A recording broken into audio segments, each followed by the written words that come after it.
time. My dreamy friend, it's coffee time. Let's listen to some jazz and rhyme and have a cup of coffee.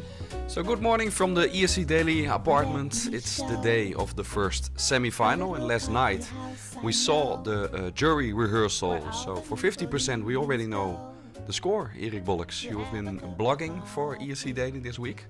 Yes, and Some major changes in your opinion? only small changes to what we expected, I guess. Some countries who I had in the top 10 now are out, but it's difficult to predict. It's a big average overall. So there are a few standing out and a few falling out, but there still remain like 6 countries on the 50-50 basis. It's been a long couple of days already. Still no coffee for our American friend Joe Guthrie. Nope. No, you don't need the coffee to stay awake. Were there any surprises for you after last night?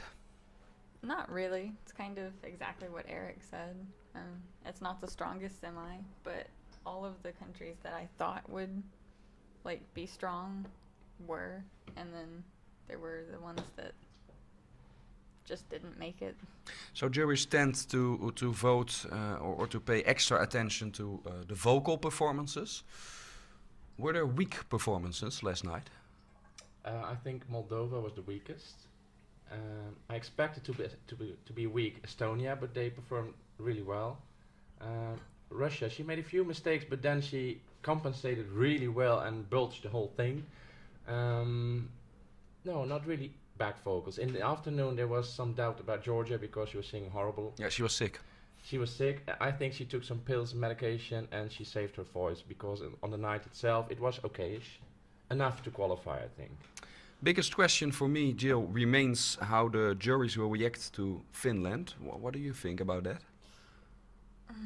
That's a really difficult one. If you're judging just by the music, then it's not a very high score, which the juries do judge on that kind of basis, right? So I don't think they'll qualify, actually. Well, I'm afraid they might like the concept of less privileged people to be in the contest and give points for that, but I hope they will forget the song pretty fast. We also saw the entire show, not just the songs. What can we say about the way the Austrians are hosting the contest? Well, what is their tone of voice? The tone of voice is of course they depend a lot on Conchita, so she plays a major role, and then after that we get introduced to the presenters, which I thought were a little screamy, like we had in Turkey. I didn't like that. Jill? Yeah, I guess. They're more casual though than gimmicky, kind of overdone, which I thought they might be considering last year's winner. So that was kind of nice, even though they're a little dry.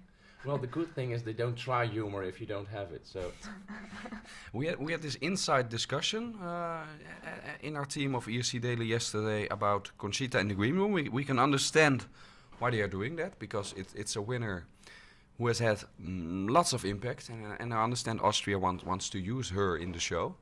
But on the other hand, it's not a presenter, it's not an interviewer, and in the green room, interviews are a bit bad.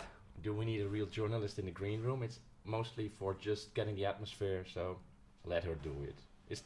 She can make a mistake there. It's better that she's in the green room and not on stage presenting. Yeah, not hosting the whole show. That's true. So That's true. Better keep her there. So tonight, the actual show. How will you follow that? I will be standing in front. It's my birthday party, you know. Yes, it's your birthday indeed. So congratulations, Jill. Your last prediction. Do you have any surprise qualifiers? I'm asking this because I know you have Moldova. Yeah, I do have Moldova. Moldova and Macedonia I have in my list. So. And Eric, I also know your list. You have Romania out.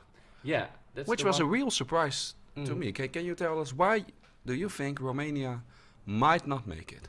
Well, I put them on the 11th spot, although I had them in my top 10 all the weeks before. During the recap, I thought it was not stunning enough to stand out. And if people want a relaxed, slow song, they will choose for Hungary. And it didn't appeal to me yesterday. So I thought, well, maybe combined with Telephone, who does forget it, those likable songs and Don't Phone for That, they might just drop out. So tomorrow we'll discuss about how right or wrong we turn out to be. So join us next morning again. Enjoy your day and especially enjoy your evening. Thank you. Thank you. Bye.